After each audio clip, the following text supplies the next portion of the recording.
It's about to go live. I think we are live. You ready? You're always late. Come on. I just wanted Jeez. I had to get my water and stuff. Okay. Hey y'all. So we are Hello. the Reeds. I am Maria Reed. This is my husband, Dwight Reed. And I'm so sorry that we had to change the date on y'all, but we live in Arizona. So we are currently 3 hours behind you. If we would have done this video tomorrow, Dwight would have been at work way across town. I would have been at work then on my way to get my daughter. And we have very busy schedules, so we still wanted to be able to do this. So hopefully changing it to Sunday evening, you guys will still tune in. Let me know if you can hear us okay. Hi everybody who's already tuned in. Thank you so much. So let's just start off by telling people how this even came to be. We always have, the only thing that is in common is Dee Dee. The reason why we are together because we had one common friend, and that was Diana Taylor. Thank you, Dee Dee. But the story on how we came to be is always like, we don't tell the same story. How did we come to be? What you mean we don't tell the same story? Like, we met.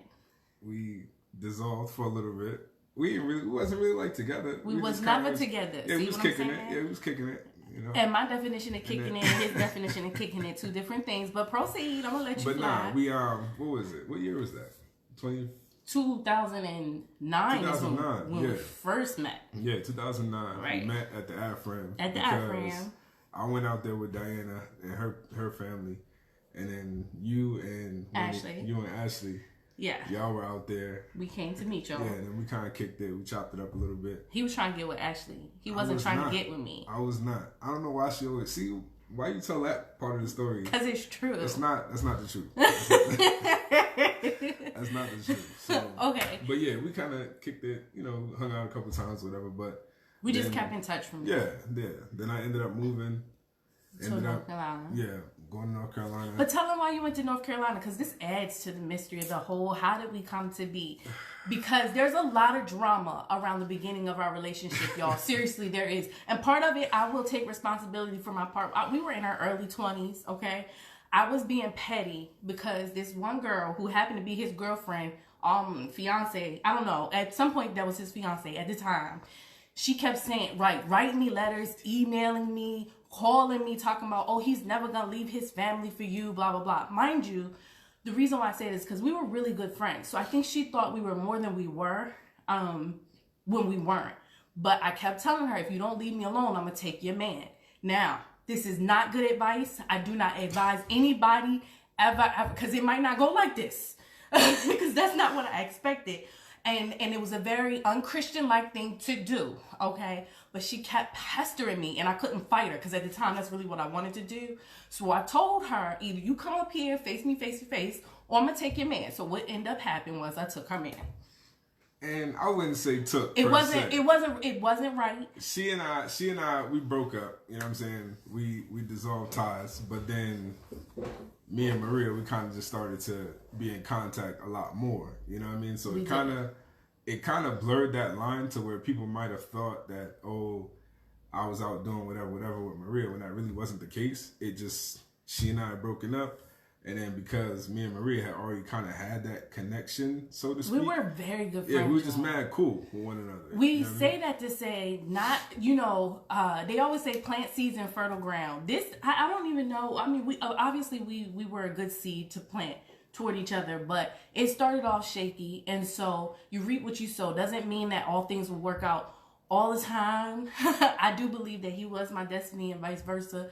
But we didn't necessarily take the right road. So just because you start off shaky doesn't mean that you can't end up in a great position. And the reason why I say that is because we did start our relationship on fertile ground. We built a strong friendship. Because we were friends. Yeah. I wanted to know who he was, what he did with his money, what he did with his son, how he, talked to his mother, how his mother talked to him. Did he have a good relationship with his family? Like, we had those type of conversations since 2009 all the way until, skip forward, 2012, when we got married. Yeah. So honestly, it's one of those things where it's like we haven't been. We on camera, yeah. I'm sorry, you had something on your face. You know what I'm saying? So it's one of those things where it's like it feels like we've been together for forever, even though we only been married. You know what I'm saying? Almost 8 years. Almost 8 years now at this point, because we had already kind of worked up to that, so to speak, by being good friends first. Right. So it was just one of those things that just transitioned easily, I should say. So since we're talking about marriage, we won't go into the whole dating situation, how we did that. If you have questions about that, I mean, you can put it on there. But I wanted to really get into the fact that we do not have like typical marriage issues, right? So we've been in several marriage groups. We've counseled several people. We've been around several married people. And people always look at us and they be like, girl, you know what I mean? When he getting on your nerves and he doing this and he doing that. And honestly, I can't say that I do.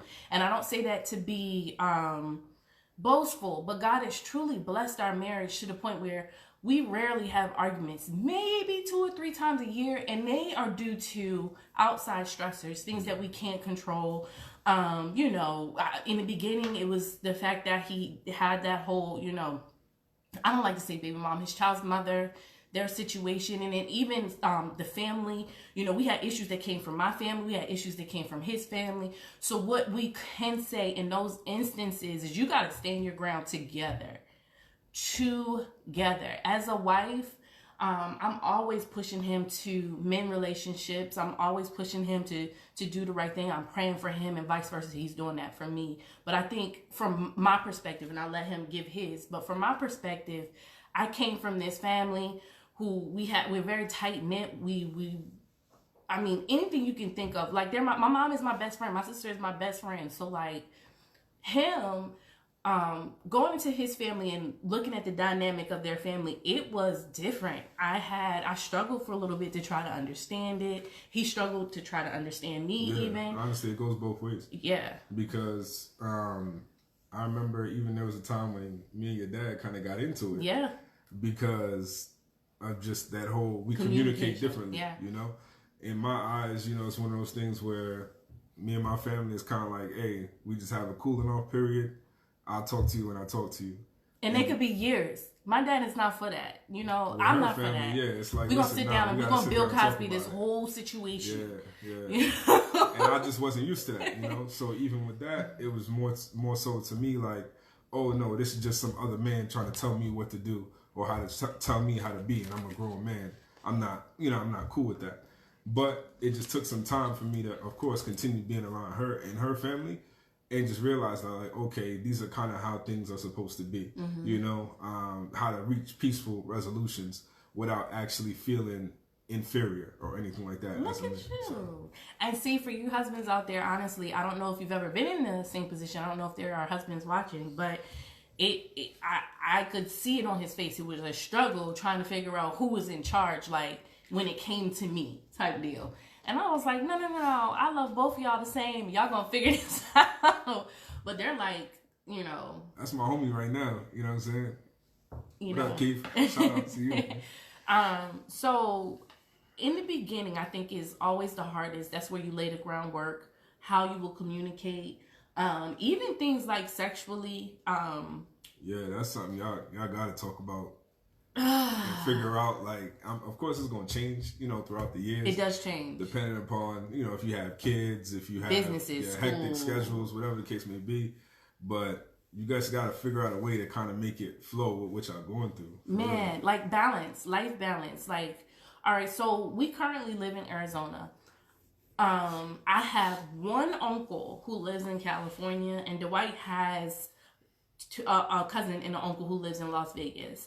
That is the extent of the family that we have that's close to us. Other than that, our family is 3,000 miles away. Yeah.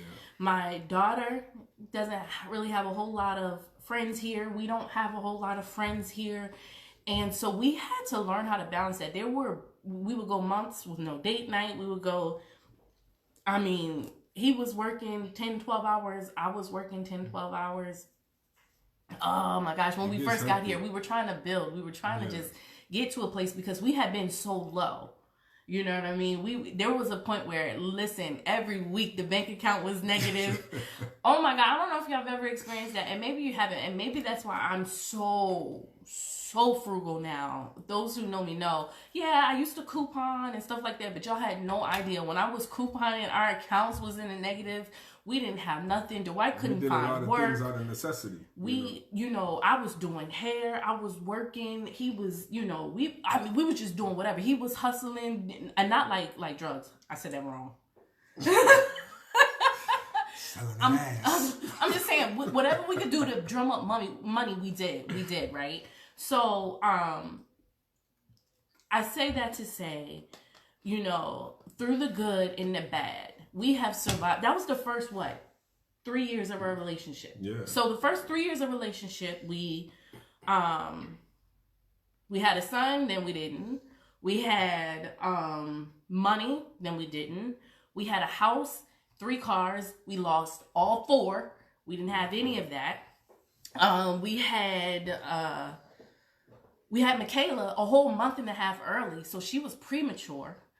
And so I was kind of trying not to be, I was on bed rest for that. So that was a whole separate issue unto itself. So. And it actually created issues for me, in my body. I had postpartum depression.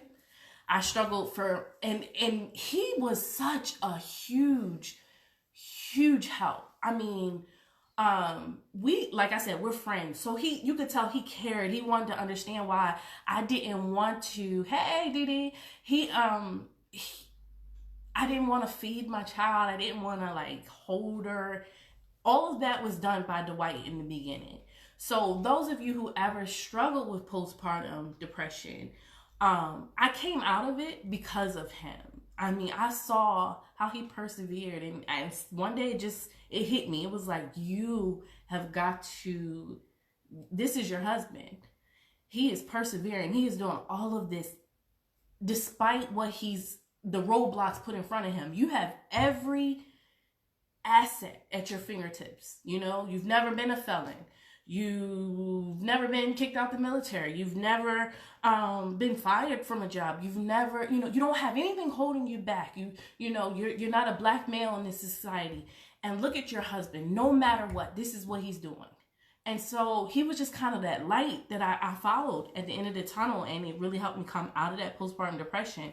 So first 3 years of our marriage, again, we didn't have issues, but it was just these outside issues. It was finances, it was people, family. And now, fast forward to 2016. So 2012 through 2015, we moved. I moved first to Arizona. So mind you, that again, we're separated. And that's what the devil wants to try to do. He wants to try to separate you. But even in that, we got closer. I know, we really did though. We got so much closer. It was crazy. That digital relationship was popping. So if you're in the military, if you have a husband who's a truck driver and you find that you are away from your husband at times, what I can tell you is I made sure I did stuff that was so out of pocket to me. I made sure I was doing things to make him know that you can't step outside this relationship. If you need to be pleased, you figure out how to do it yourself and you call me.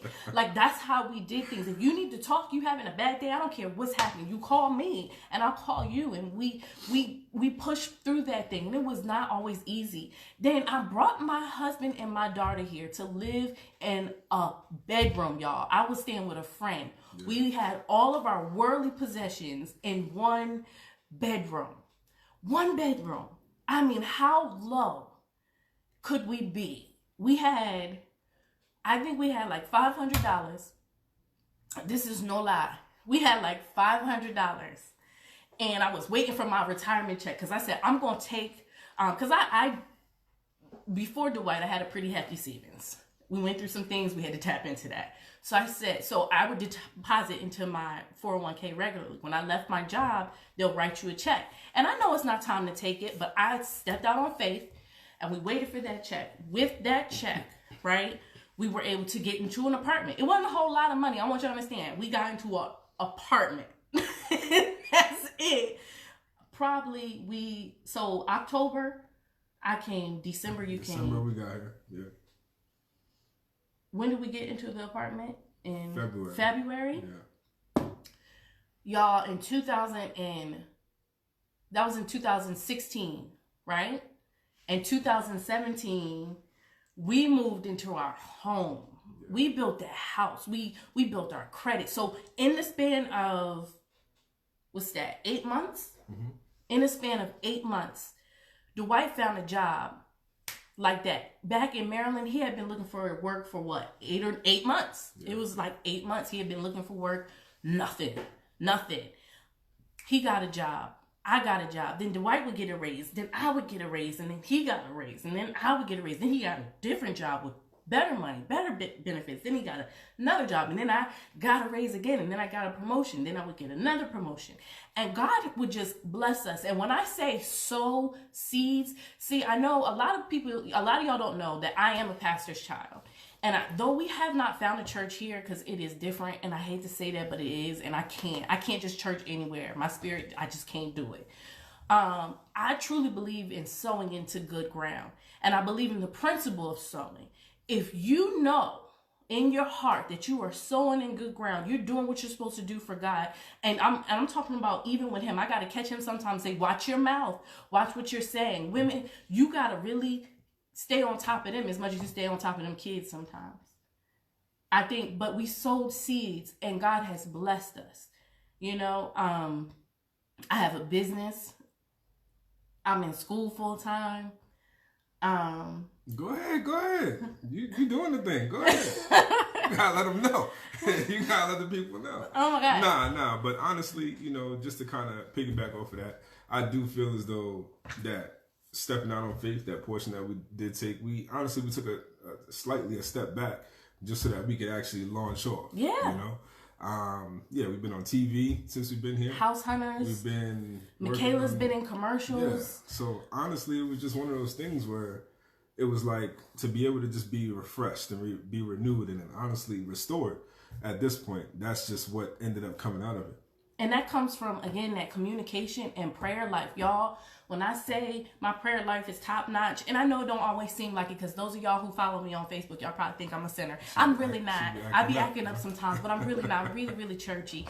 And so my prayer life is on point. I don't play about that. So, I mean, I'm serious. I'm talking about discerning what you should do, where you should go, and really having the right people in your corner. When we made moves, we talk a whole bunch on Facebook, but when we made moves, we only talked to my parents and maybe 2 other people. Yeah. We wanted people who in our corner who were going to pray for us. So I even told him about some of his friends. I said, I don't think you should hang with them no more. They're not for you. Women, we know, we can feel when certain people aren't for you. They're not for you. Right now, we're trying to get on to bigger and better. So sometimes that pushes you into a lonely season. You're going to have to be lonely. Sometimes it's going to feel like you're lonely in your marriage. I'm talking about by yourself.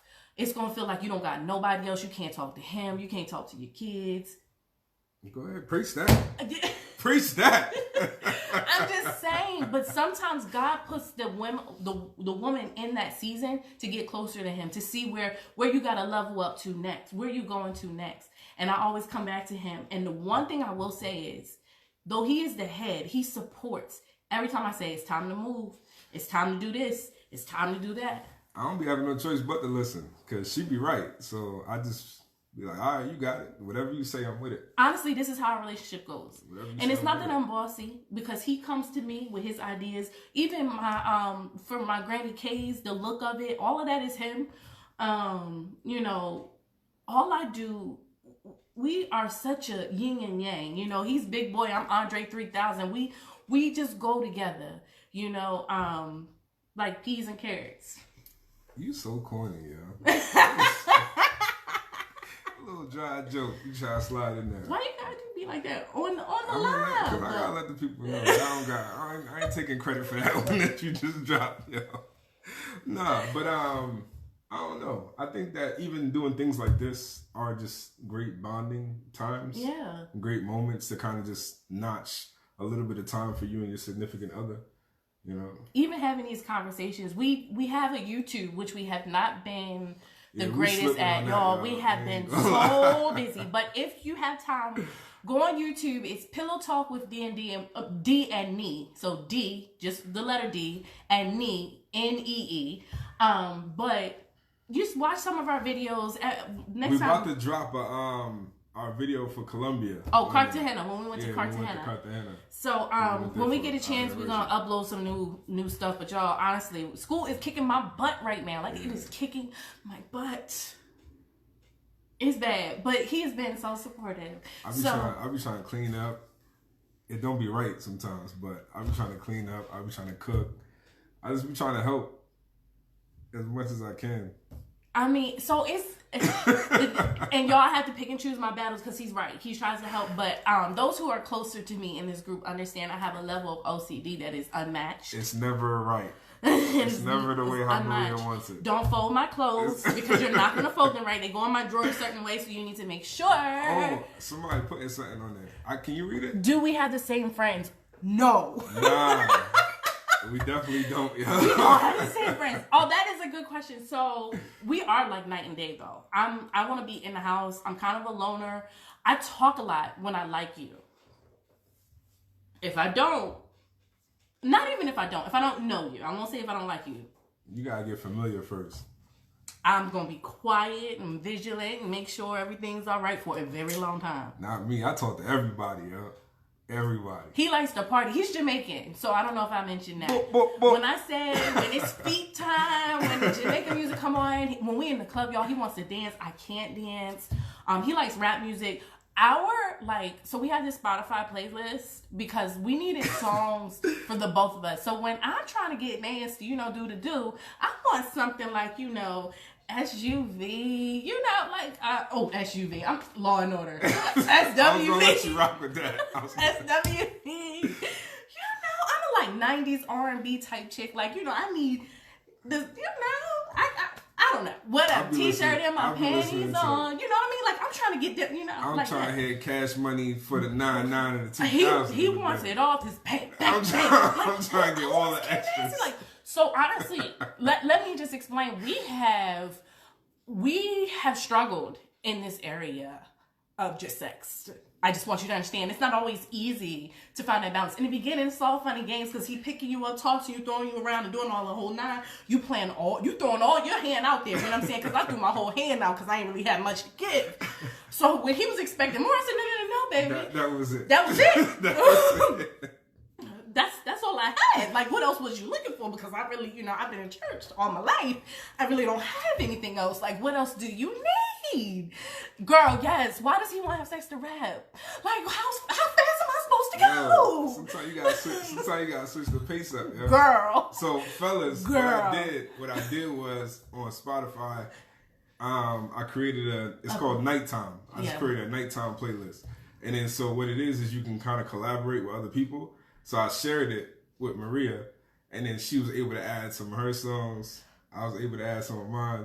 I took a lot of the hardcore stuff out. You know what I'm saying? He won't be able to throw dollar bills, had a pole. You know what I mean? You can't go from that to, But it's like Tory Lanez on there now.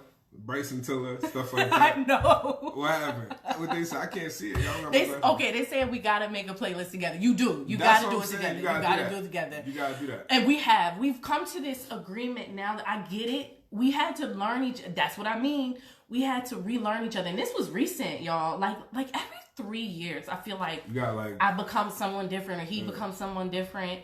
And then now we're getting to that 10-year mark where I'm totally different. Girl, yes, SWV to Tupac, it'd be really ridiculous. Hence the haircut. Yeah, I got my haircut off. He finally said I could do it because y'all know. It's a whole nother shorty came to the house when his haircut came out, yeah. I did. It's a little pep in my step. Wow. You don't gotta tell people that though. Oh. All right. What else was we talking about? What else was we talking about? So, let me tell you, y'all hearing the good, but honestly, there was a moment where I was like, I'm tired of always getting that bang, bang, bang, bang, bang, bang, bang. I'm gonna need you to just slow it down a little bit and romance me. Because in the beginning, he did, y'all. He would send me food to my job. We would be planning all day, you know how we working up to the loving, just working up to it. I mean, you good and ready, hot and juicy, right, ready to go when you get in the house. It started getting bam, bam, thank you, ma'am. All right. I was like, bro, are you I gotta work at 4 o'clock, yo. I ain't trying to be lighting candles and all of that every night. But that's what happens. That's what happens, right? So we had to figure out how to make it work with our 6-year-old because she is so curious. and she, God love her, unfortunately she has to be around adults all the time, so she has a lot of adult experiences. So I try to keep some of that stuff separate because, you know, she's 6. I think that's what causes it. Like, you just gotta kind of just do what you can when you can. I just do not want her to. That's my ultimate fear. Don't walk in. Don't walk in. Yeah, that ain't happened to us yet. So, where the wood at? I'm not going at. But so I just want to say, one of our videos was the fact that we took the what's the love. Oh, the languages, the 5 love languages. We took that test and we found that it totally switched up how I was in the beginning of the relationship compared to how I am now. I think once you become a mom, you need to hear more and more and more, and a wife too, that you're pretty. You need to hear that you're sexy. You need to hear that you are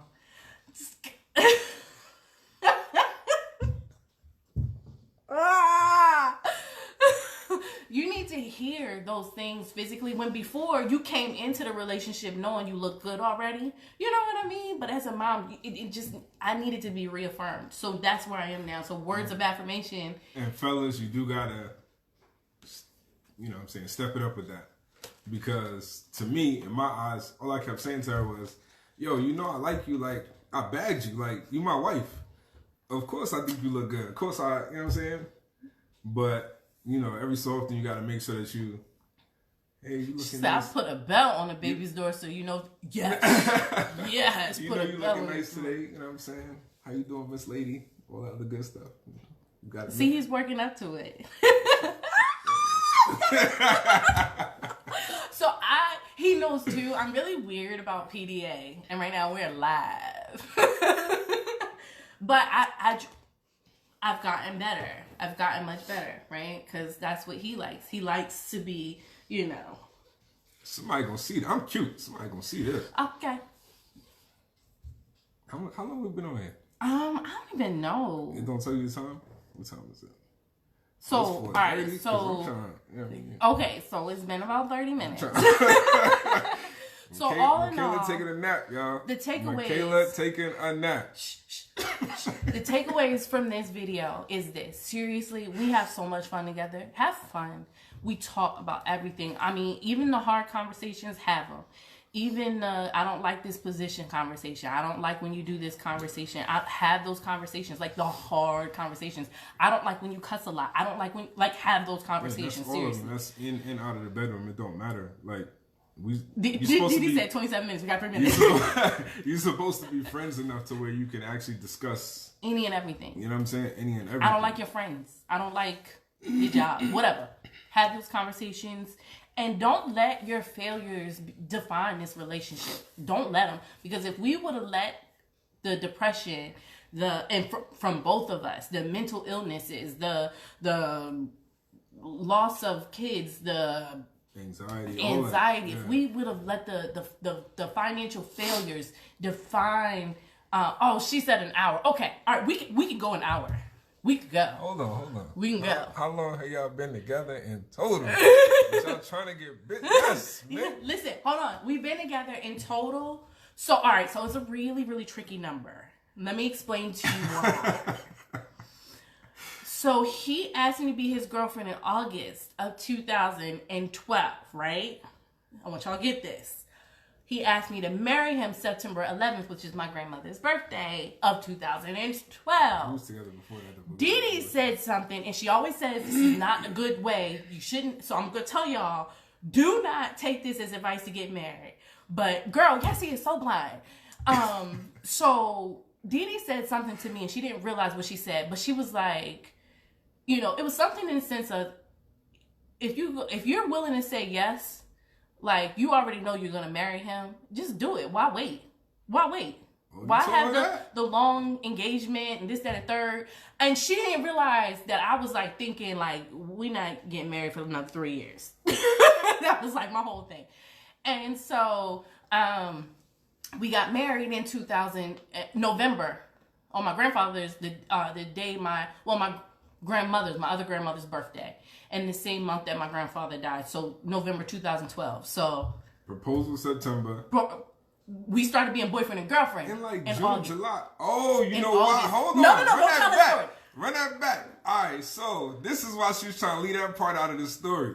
So we kind of broke up low key because we didn't break up because we were never boyfriend and girlfriend. He did not define it. Do y'all He see did the not semantics? define. So let me tell y'all a story right now, and then Diana, she on here. She might want to chime in. She might not.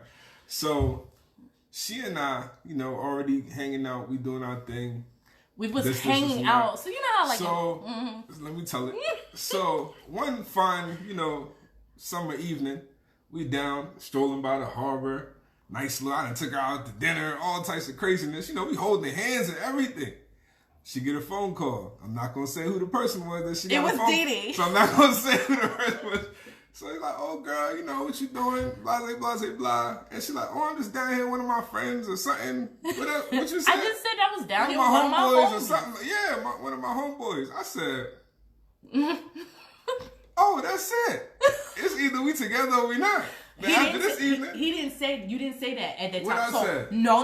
He was like, homeboy. I ain't no homeboy. I ain't out here paying for dinner, paying for no rooms for to be no homeboy. And I'm like, but you never said we was boyfriend and girlfriend. So in my mind, you're still a homeboy. You didn't tried to play me. We have been doing this whole homeboy situation since like New Year's of 2012, right? Yeah. So it was time for her to put up a shut up, y'all. I wasn't with it no more. Make your mind up. He broke up with me, but guess what, y'all? I told y'all my dad's a pastor, right? Why you show up at church? You broke up with me, but you showed up at church. I needed to come hear the word, man. He could have went to DD church. That's his bestie. He could have went to DD church. He had another ex who's a pastor's kid. That's his thing. He like little churchy girls. He think he's funny. It's not funny. I know. Go hear the word, and she so happened to be in there. My daddy church was in Northeast, y'all. No, at that time it was in Port Deposit. It was in Port Deposit. He went all the way across the beach, paid the toll. I paid that little toll. Paid the toll. I ain't going front. Then he gonna hit me with, "Oh, if you ain't love me, you should have said that you didn't love me because I love you," right? In a text message. I said, "Oh, he pulled a me on me. You can't pull a me on me. That's not right." So, long story short. Now we here. We're here. Look at it. If I would we played so many games, y'all. I never went to church. We played so many games. That's why I said I'm not even gonna go into the whole dating thing. We played so many games in the beginning. I was petty in the beginning. I didn't like his baby mom. I still have a really hard time with that. Okay.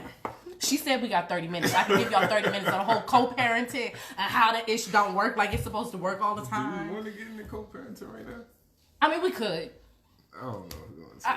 It's a very touchy subject. We taking requests too, y'all. It's a very touchy subject. What I will say is this. I truly believe that co-parenting can work.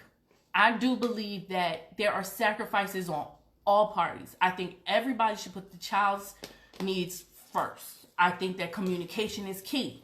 However, if everybody isn't willing to participate in that holistically, right? If somebody got to be the alpha, somebody's got to have their way all the time, it just doesn't work. Also for you dads out there, if you have kids, make sure your name is on the birth certificate. Yeah, man. I'm being very serious about that. Make sure the name is on the birth certificate. If it is not, guess what? You have no claim to that child. And there's no way to do anything without the mother of that child. Oh, also make sure she's not married to nobody. Oh yeah, make sure she's not married. Like had a secret married to somebody, husband. That's his y'all child. been through that. When I tell y'all, his baby mom had the most going on, and then she tried to make it like she would put it online like we was doing the most, like we wasn't providing for the little boy. He was living with me. He was on my insurance. I'm not gonna do it. Yeah, what I'm telling you is this. All of that. It could be rough, man. It can be rough. It just takes cooler heads to prevail, so to speak. And you gotta have reasonable people involved in the situation, because if not, then it'll never work. Like honestly, it'll never work. So what I will say is, what they say at the bottom, the tea, girl. It's so much of it. It's a lot. It's a lot, man. It's really a lot. It's so much of it, and we wish it wasn't. We wish it wasn't that way. I wish her the best. I hope that his son is doing well. I hope that I pray that all things will be made right in Jesus' name. I believe that it will. And so I'm not going to worry about it. I'm not going to, lose sleep over it anymore. I'm not going to say it wasn't a time when that happened. But I will say this. When you become attached to a child that is not yours, you need to understand that child is not yours. My mom had to tell me, we were having like a counseling session because of this situation with my parents, who had been married for 33 years and been together 35. And my mom said, Maria, that's not your baby. And it hurt me, rocked me to my core, because I had him. I nursed him to health. I made sure he was doing the right thing. I taught him how to use the bathroom. I taught him, and this is before I had my own child. So, learning how to separate that at times can be hard. And whether the shoe's on the dad's foot or the mom's foot, whatever, however that goes, just realize your place in that child's life. It's not always easy. And I pray for people in those situations all the time. So if you are, trust me, you're in my heart and my prayers. And if not, I'm so glad, I'm so happy for you that you don't have to deal with something like that. Because I had to watch my husband's heartbreak several times, Yeah, it could be rough, I've been in various legal situations, so to speak. Let's just put it plainly. Just stemming from that situation to where it's like you're a father who's trying to fight and trying to do the right thing, and then legally your hands are tied, through various means. But it's whatever. But back to the fun stuff, because that, it could get really somber really quick. Yeah, man. But at the end of the day, support. So we missed that one when we were saying talk, communication, prayer, and support. Being supportive of one another. He's supported me through my dreams. So when I say, babe, I'm tired and I can't have sex, or I can't do this, I can't cook, I can't do it, he has been there. Even though he comes home, he works more hours than me. His job is a little bit more taxing than mine. So sometimes that trade-off is not always, fun, but the support is there, and vice versa. When he's gone through whatever he's had to go through, I've had to support him as well. Do I support you well? Oh yeah, most definitely. I think that's one of the main things that I always have loved about Maria, is that no matter what stage our relationship was in, whether it was when we were just friends, and then sometimes I would just need somebody to bounce ideas off of, or just somebody to talk to, real quick, or share a nice little joke with, whatever, just to get me out of a certain mood, she would be there. When we were at the top, she was there. When we fell lower and low, and I honestly couldn't even see myself as a man on a day-to-day basis, she still looked at me as I was. She didn't ever make me feel inferior. She didn't ever make me feel less than. I still had dinner every night. I still was able to go and hang out with friends, and she'd be like, here go $20 just to make sure that you're not the only one looking broke out there. This is my shorty right here. You know what I'm saying? So when a lot of times, we might share certain things like going on trips or bags or shoes or whatever the case may be, to me, I don't ever look at it as I do, because I feel as though these are things that she deserves. These are things that she's earned. And then so I would be remiss in my duties as a husband and as a provider to be like, oh, nah, people gonna know. This is, you know what I'm saying? This is from me to you. This is what I want to do for you. This is where you should be. This is how you should be viewed. Because she's been there for me through every step, through everything. Like, no matter what it is, like, she hold me down, you know what I'm saying? And that's never looked upon lightly at all. So show your appreciation, man. Even if it's just something simple, a little back rub, or, you know what I'm saying, this little bath that we about to go take, stuff like that. You just gotta show your appreciation. 6-foot bath, you know what I mean? I'm gonna just throw that out there. Sometimes I'm humble and sometimes I'm not. But yeah, man, I think that this has been fun. I think this has been a positive experience. Thank you, Dee Dee. And the Conditioning Crowns group has been amazing, y'all. I be in there acting up sometimes, but honestly, it really is all fun. So hopefully nobody takes offense to stuff that I say, because I like to play devil's advocate a lot, and it's just for fun, probably to get me between meeting and meeting, whatever. I don't know. So, I think it's a positive thing that y'all ladies got going on here with the Conditioning the Crown situation. Definitely love, blessings to all of y'all. Just, I want y'all to keep having sustained marriages. If you're going through a rough time right now, just work on it. You know what I'm saying? Honestly, just work on it. It's only but a few things that just absolutely cannot be forgiven. But for the most part, just work on it, yo. That's the only thing I can say. For sure. Know your limits, you know. I mean, some of us have other limits. You know, we differ in our limits, but just know what they are, and don't let outside influences sway your decision. Word. All right, y'all. We done. We done. What they put on the bottom? So I love this. I'll need to watch the beginning. Oh, thank you. Oh, yeah. Run that back. It was a little dry at first. It was a little dry. I think so. I'm never dry. You about to lose all your little friends. All right, y'all. Y'all have a good night, man. See y'all. Thank y'all for watching.